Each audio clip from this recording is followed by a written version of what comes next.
50s, Sensei Al Bob at the coffee shop. And my lodge was so sweet. And this is what the valley looked like at the farm I was in that way. That's north into West Virginia.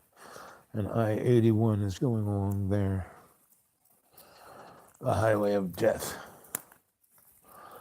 Here's the ladies, the chorus. It was a great, just so many great people who were great artists at this time. This was a salon. Whenever the girls showed up with a bottle of wine, it was time for a salon. And these were truly well and were amazing together. Yep, they were. That was their muse. See, there I am, being musical. That's me. I'm the muse. There I am.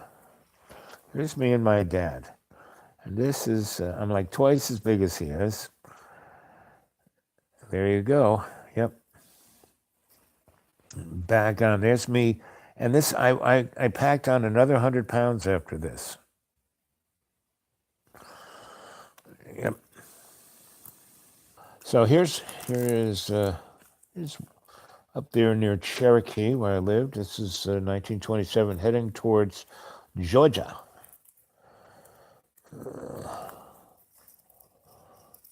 It's a nice drive, especially once you building along the old time out in the mountains. But it was an herbalist, and the mountains of the Smokies are more full of medicinal herbs than anywhere on the planet. More than the rainforest. So, anyway, it was a tributary of the French Broad. Kind of flowed through the place, literally. So the bottom floor that had an amazing patio around it. Again, here's up there near So here is the neighborhood that the Pink House was in, right? And now this was urban renewal. They used the law somewhere between 60 and 50 houses. And they just went in and did it. I mean, people were living in them. The Pink House, we were living in that, And they just took it out. And then they did the next house and the next. And they did things, bulldozer, where people would legally park their cars and they couldn't. So the police would ticket them and they put them on the street. And people were living in that house. And to their house within hours. Right?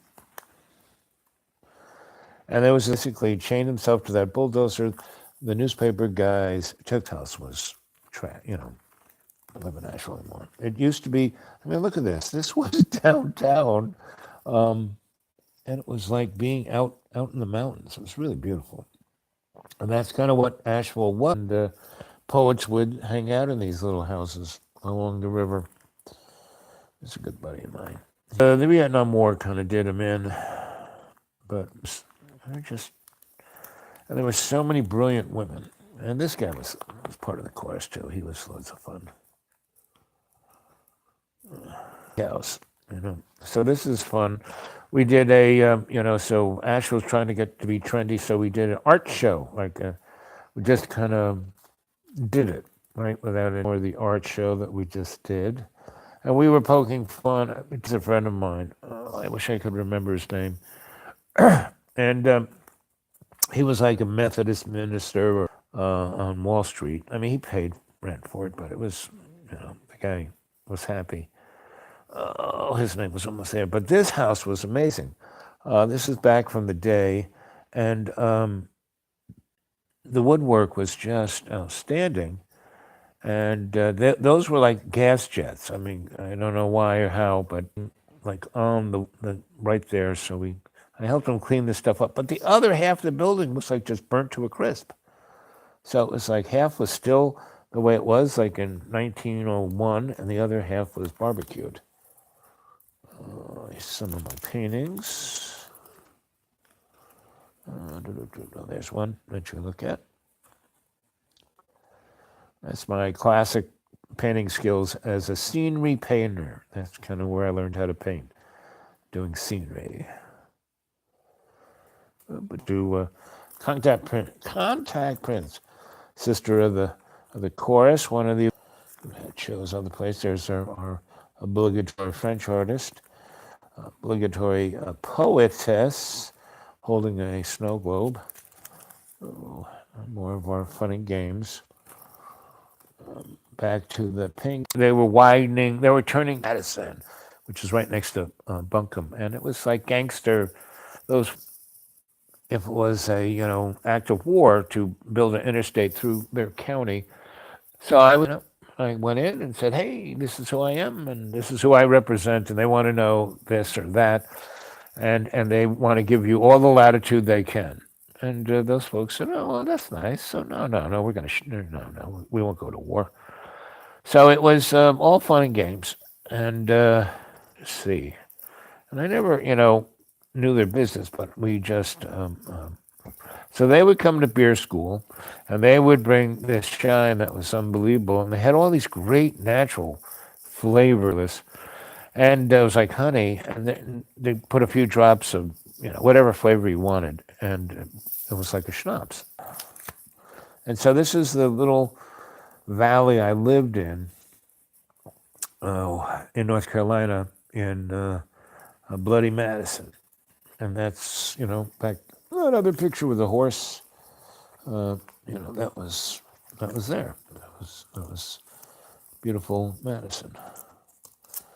That was beautiful Madison County. So's that. There's my bus. And this was on the other side. The bus is like over there. And there are a whole bunch of these nice little cabins. He lived on the side of the French Broad. He bought this little slice of property and just stuck everything there. And all the flotsam and jetsam would come, and he collected. It's like his art. There's a picture of it. There it is. This stuff just kind of floated, like when the water would like cross his little sliver, it would leave this kind of stuff. That was pretty amazing. And there's, outside his little trail was it. You couldn't find it. It was right on the water. The chorus. Here's our dining table. And when the water would rush through this place, many times.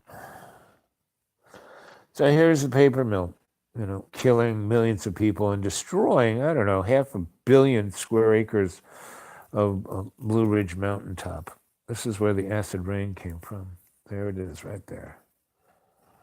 The bleach they used to make paper. That's it, right up there. Killing a zillion trees. Like, Mount, what's the top?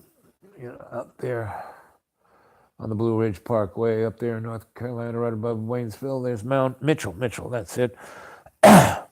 When I first camped at Mount Mitchell, they had trees all the way over the top of the mountain. 20 years later, when I came back to Asheville of the 90s, this is what killed all the trees. It was pretty amazing. And what was amazing, they had this inn at the top of Mount Mitchell, and they had these beautiful pictures by Ansel Adams, looking over, right? And then when all the trees died, and the tops of the mountains were bald, bleak, pictures of, the trees burnt out and just the rocks. Like another one of those interesting examples of the Mandela effect. And this girl here, genetically connected, she would like cold read anybody. She was like pretty amazing. I need what do I need? And this guy, he was a really smart mathematician at the university, but he was really a great artist, and he was torn in both directions. His parents wanted him to be a doctor. Problem with people. Whoops, there we go. She's back. She lived in one of those. And that whole area was like super kinetic energy. That's why all these amazing healing herbs were there, right in the middle of downtown Asheville.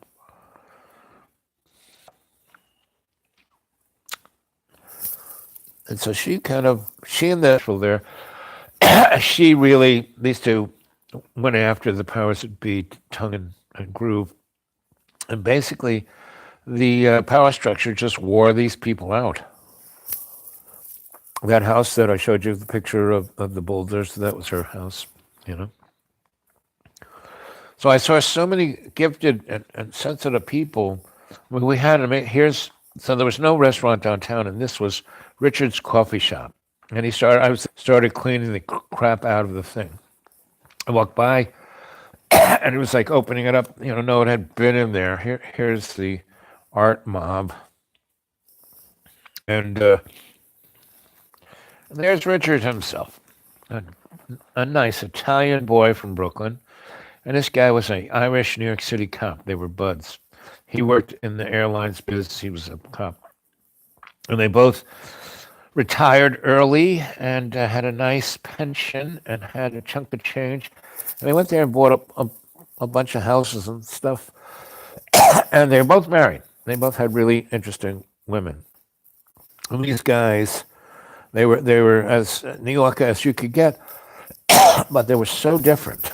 Meaning, they weren't jealous of their interesting wives, and they loved them and had kids, and they came to Asheville to have a good 8, 9, 3 or 4 months to probably a year, because it's getting pretty well decorated. And this is where I had my mystic school, like the assembly line of mystic schools. And this place was great. And we did poetry readings, we did performance art, on the ball. Wanted to make a lot of money. She was, again, what was she? She was a college professor, but she really could wail on those keys. I live in a trailer down by the side of the river. There it is, right there. But that was a boat. That was a boat that came down the river and lodged itself there. And I lived in the boat. Oh, that's why my buddy, he was so much fun. He never did anything anyone thought he should do. He was just amazing. The French Broad. Yep, it's a great river. I think that's one of them. Oh, and the punk kids. These kids came from downtown, like CBGBs, and they were in a band. And they came into Asheville, and they liked it. They crashed at the Pink House, and it was like, oh, wow, we did this stuff in New York. And I said, yeah, right. So they were actually quite, I don't know, at least a month, if not more. But because they were the only ones break any laws or, do any damage, everyone loved it. There's my buddy again. Here I am pushing 50. There's Richie. He was such a sweetie. His wife was great, too. Again, there's the coffee shop. So that was Asheville. Wait. And here I'm still in my friend's hobbit hole. I will be heading up the school tomorrow. And that's good. And feel good. So, yeah, that was, Roanoke Hotel. That was a roll, but I had the piece to watch anything, especially live streams. It's really bad buffering. Really? I'm buffering? Okay. Let's see. Am I still there? Can you hear me? Hello? Anybody home?